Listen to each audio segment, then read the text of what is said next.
Different's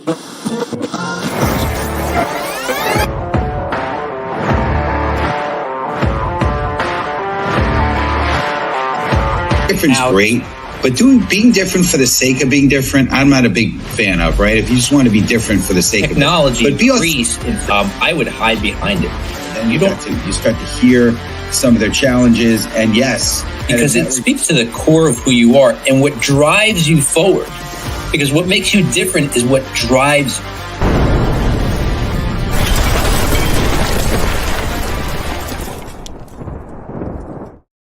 All right. Hello, everybody, and welcome to the Master Connector Show. I'm your co-host, Rob Genovesi. And look, we are coming at you every Wednesday, 1 p.m. Eastern Time, always with amazing guests. And we were just backstage before the show was starting and talking about all the amazing guests that my co-host, Steve Spiro, brings on. We are booked well into 2025. With great guests who are accomplished in many different areas. I mean, the people we have on, they're the cream of the crop. They're speakers, they're TEDx speakers, they're authors. They're well accomplished, and they're here to teach you, according to their expertise and experience, how you can level up on what you do. And most importantly, so we can connect with one another, because that's what we're all about here on the Master Connector Show. If you want to see more of what's happening in the future, go to masterconnector.show. That's the URL. That's our website where you can see what's coming up. We've got, like I said, guest after guest after guest every single week. Only the best bring to you. And, we also offer sponsorships for the show. And today's show is sponsored by our buddy, Russ Hedge. Russ Hedge, he is going to help you transform your business. He's going to help you connect to new customers, because this is what he does. He's a great friend of the show, and he sponsors episodes. So we appreciate you, Russ Hedge. Go to russhedge.com to find out more about how to get in contact with him to transform your business. And if you do want to sponsor an episode, like I said, go to masterconnector.show, go to sponsor an episode, and you can hit us up over there to learn more about how that happens. So listen, Steve and I, we are two former shy guys. So if you're shy, you can win. We are two introverts. If you're introverted, you can win. We come a long way in our journey and a long way to go. But our paths started out about 26 years ago when Steve and I, we were mentored by some of the same mentors and coaches, learning about business. Steve already had a successful ad agency. He was already very successful in the martial arts. I was hoping to be successful at something someday, so he had a leg up on me. But, we came together and we always had a good chemistry together. Our paths diverged over time, but here it is 26 years later. We came together a few years ago through networking, right? Because we want you to be networking, meeting new people. And we discovered, hey, let's do this together. So here we are today, and help me bring him to the stage, the Master Connector, Mr. Steve Spiro. What's up, Steve? What's Rob G? How you doing, sir? Great to see you. It's amazing. 26 years. You're right. I mean, just unbelievable. And I look back and who we were then and what we're becoming today, and it's just incredible. So so blessed to have you as a partner and co-host with me as we bless many people today and speak about that a lot on every show, but in particular, it's going to really be the focus of today. But what's going on, friends? Steve Spiro, the Master Connector, coming at you live and direct. Listen, if you're on the show here, we want to hear from you. We want to know what city, state, country you're from. We want to know what you do. I mean, this is the Master Connector Show, so it's all about connection. So if you're on, let us know. Make sure you're in the comments. We believe you could be on here and connect with each other, right? Don't just get on here just to show face, but make connection, right? That's what it's all about. So want to hear from you. We're also going to ask for your participation. We believe in LinkedIn participants, not LinkedIn lurkers. So make sure you're in the comments and participate with us as well. But here's a major question today, right? Why help others?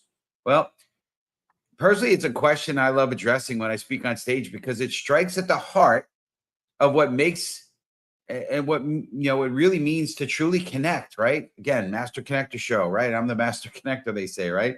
But helping others isn't just about the immediate impact you make in their lives. It's about how that kind of kindness can ripple back to you in both the near and the long term, right? I wrote a post today and was talking about how the ability of you can just help one person. And One of the folks in my network, talked about the starfish story, right? And he talked about how there's a young boy. There's the story as it goes. Young boy walking on the beach, and actually, he's an old man walking on the beach, and he sees a young boy at distance throwing stuff into the water. And as he approaches, he's wondering what's this kid doing. And as he approaches, he notices there's thousands of starfish that washed up on the shore or whatever. And he goes to the young boy, and he's like, what are you doing, boy? With his skeptical attitude, kind of sour puss on his face. And the young boy is like, well, just throwing the starfish back.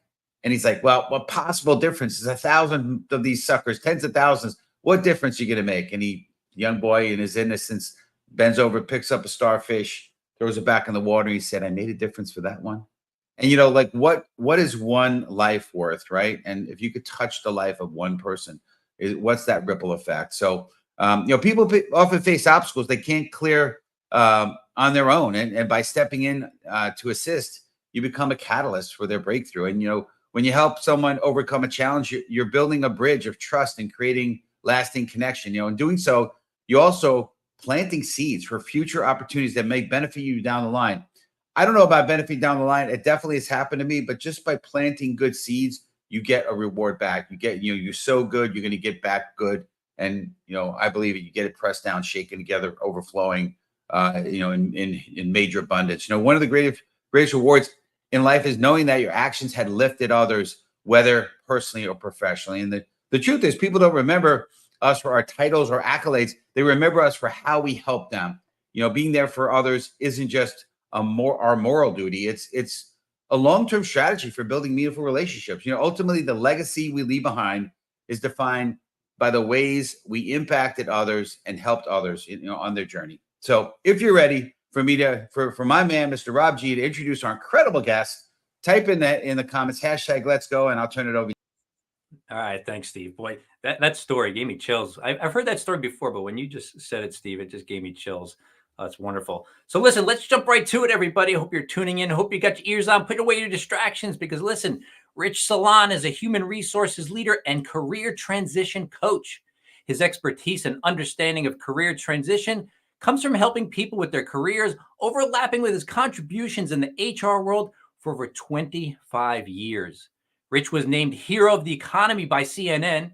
He has authored 2 books, Career Trust and Unleashing Your Career. He holds multiple leadership roles within Rotary International and was awarded the Distinguished People of Action Award. Following his retirement, Rich will become a wish granter for adults diagnosed with terminal illness. Fantastic. Please welcome to the show, Rich Salon. What's up, Rich? Thank you, Rob, and thank you, Steve. And first and foremost, congratulations on the continued success of this program. The two of you are absolutely making an impact on the lives of others. So keep up the great work. Appreciate it, Rich. And so are you. I mean, that mission of what you have at the end as you retire is phenomenal, right?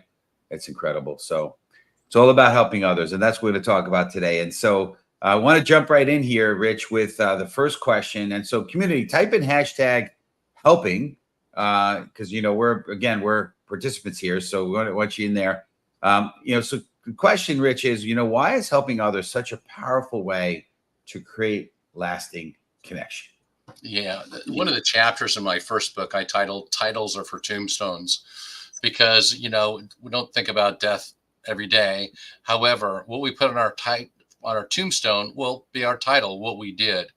But after people walk away from our tombstone, after we've left, people will remember us for what we did. What was our contribution? How did we make others better? How did we help people in a pinch? Look, each of us gets to, frankly, choose our attitude. We can choose to be optimistic. We can choose to be pessimistic. We can choose to be a saint, or we can choose to be a jerk. But the biggest decisions in life are helping ourselves and helping others. And look, I think it's the easiest thing to do is focus on ourselves. We have our security to worry about, our safety, our family relationships, but there is plenty of time for both. Helping yourself and helping others. They both need to coexist. That really will be your legacy in the long term. In the short term, it helps build your brand. It helps build credibility. It helps build trust. So spreading goodwill is absolutely underrated as a competency. Again, it does so much. It does so much for you. So wait, hold on, Rich, because so here's what I've heard. I've heard plenty of people saying, again, Steve and I are big networkers, and I've run into people who are like, I'm not really interested in helping people. I'm busy trying to help myself. I have to provide for my family, which, on the surface sounds selfish, but if they're looking to provide for their family, why or how could they focus on helping others? Why don't they get that connection that helping others helps them? It's just not an immediate instinct. However, to your point, you are absolutely right. Helping others will help yourself. I remember there's a time, January 16th, 2009, the shot heard around the world. Circuit City is liquidating after 59 years. By the way, that was my employer. I was in the HR organization. A couple of days later, the company asked me if I'd kickstart the job search for the 34,000 people nationwide as part of my closing responsibilities. I said, that's great. And I was given the opportunity, or I took the opportunity, to tell every corporation in America that your responsibility to your employees does not end the day you announce liquidation. I did some innovative things, some creative things nobody ever tried before. First thing I did is I put my own job search on hold to take care of the masses. So people remember what I did, but more importantly, they remember the sacrifices that I made. And by the way, as luck turned out, the Penske organization contacted me and they needed a regional HR person. And I politely told them, I can't talk to you right now. Sounds like a great job. I had heard of it, but I can't talk to you right now because I got to take care of 34,000 people. If that job is still available in about 3 weeks, schedule a discussion. But right now, my focus is on the 34,000. So I did that. Fortunately, the Penske job was available. We started interviewing. It was going very, very, very well. The publicity, they caught wind of the publicity that I was getting for the work I was doing nationally. They took a real keen interest in it. They made me a jaw dropper of an offer. It was absolutely amazing. I'd always heard the Penske organization is one of the best in our country and likely our world. But they came through. They did some amazing things. So while my efforts were taking care of others, an organization took care of me. So again, helping others is absolutely priceless.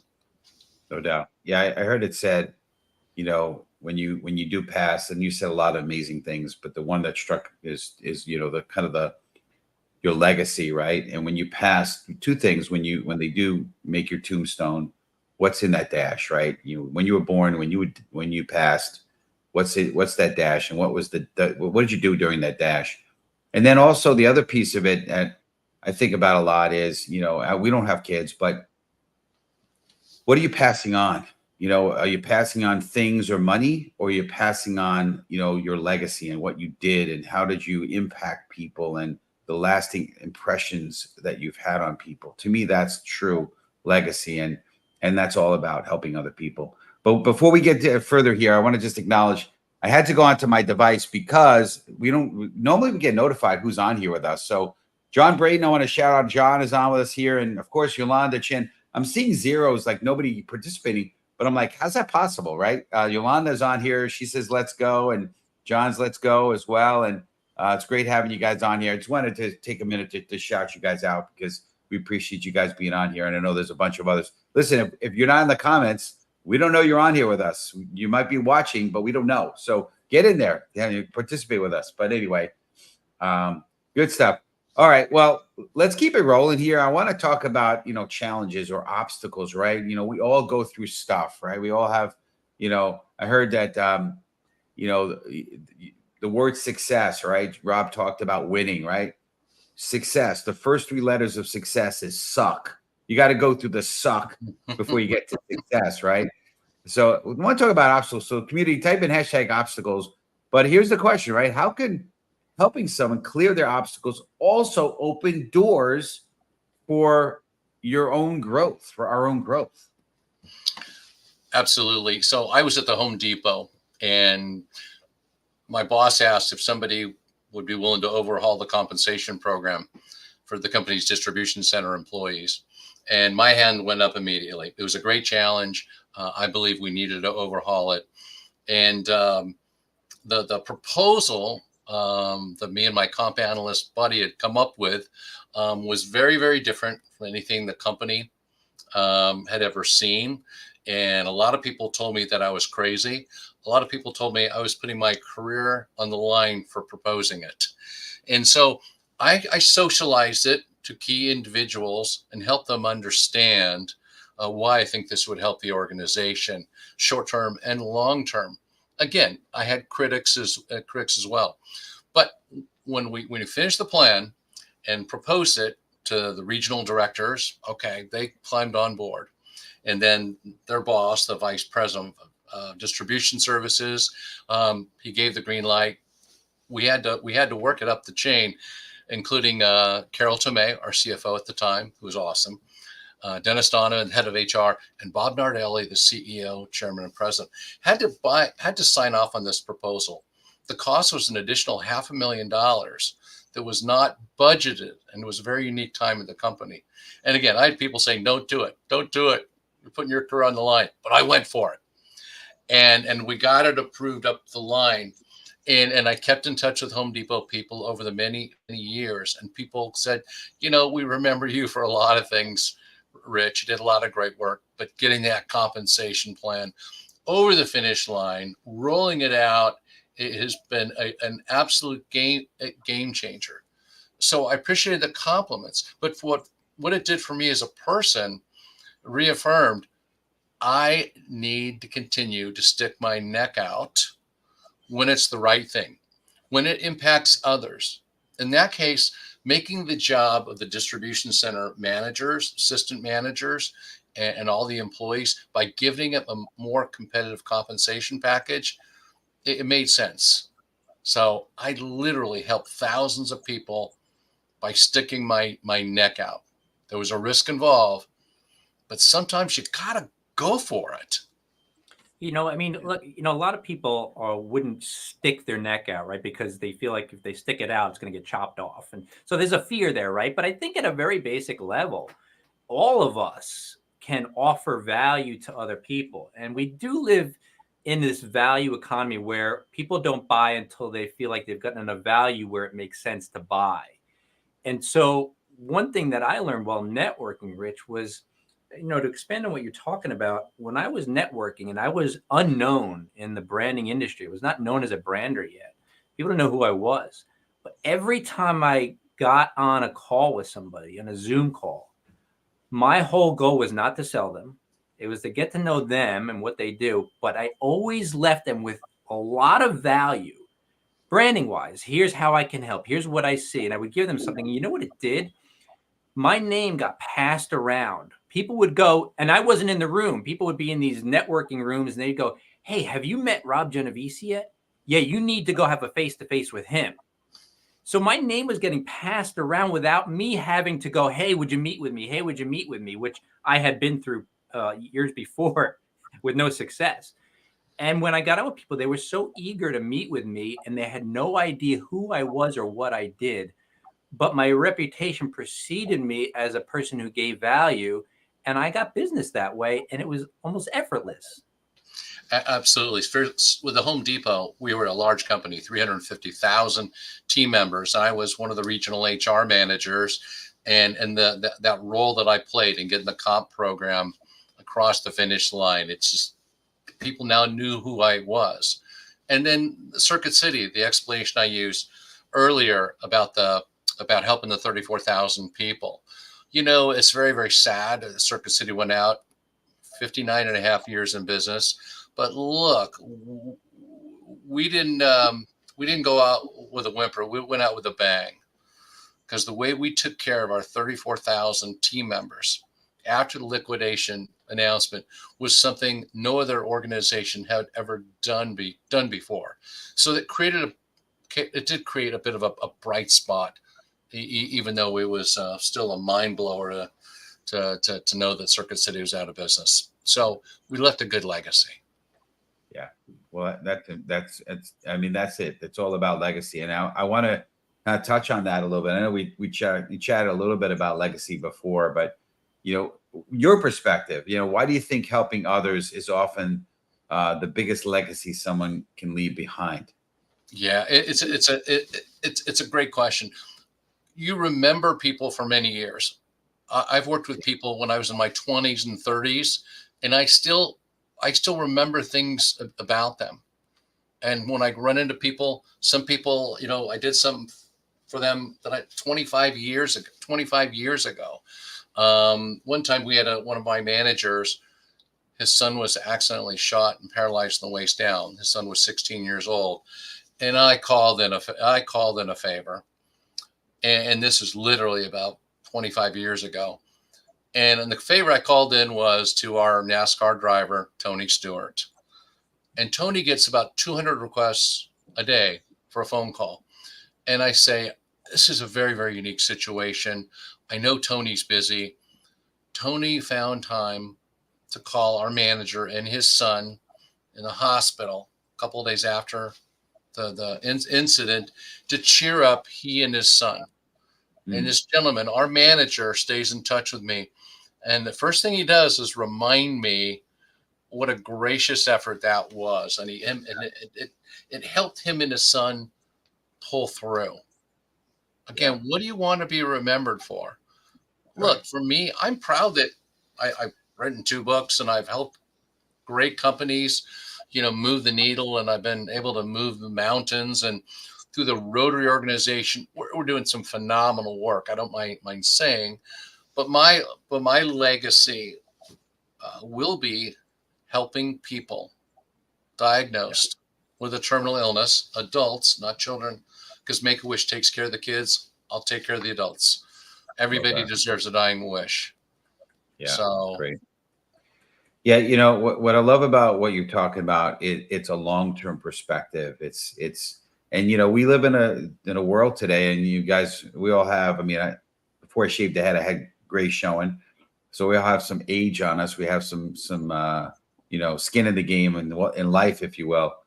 And we're in this instant gratification world right now, where everybody wants things now. And so I want to talk a little bit about long term as we start to kind of wind down the show here. But how can you help, or how can helping others now benefit you in both near and long term kind of ways? I'd love to hear the focus on the long term.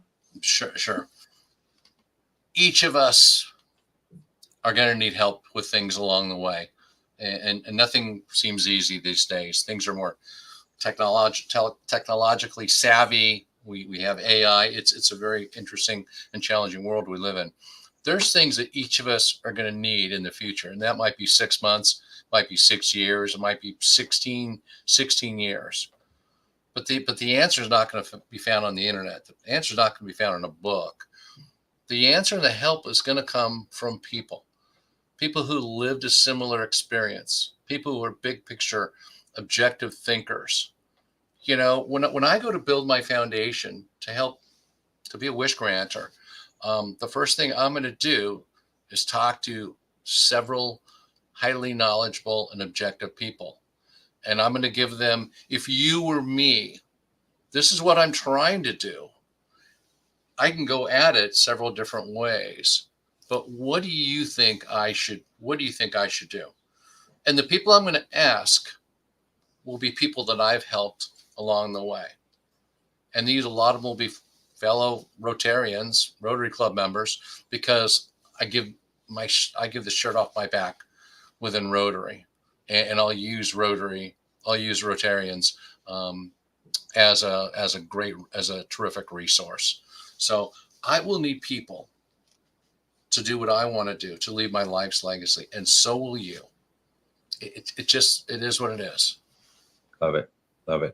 Well, listen, I know that speaking of giving and, you've got an offer. So, Rob, you want to speak to that a little bit? Yeah, I just want to tell our audience, look, Steve works hard at bringing us amazing guests like Rich to us every single week. People who are adding value, and Rich completely epitomizes the whole notion of, give, help other people, and honestly, it comes back to you. And so he's going to offer some more value to us right now. So, Rich, you have a giveaway for our audience, right? I've never turned down request to help anybody with their career search. I help people nationwide.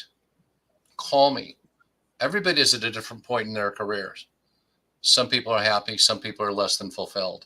If you're not fulfilled, if you're trying to do something else, if you're considering to do something else, if you're trying to figure out what you should be pursuing, call me.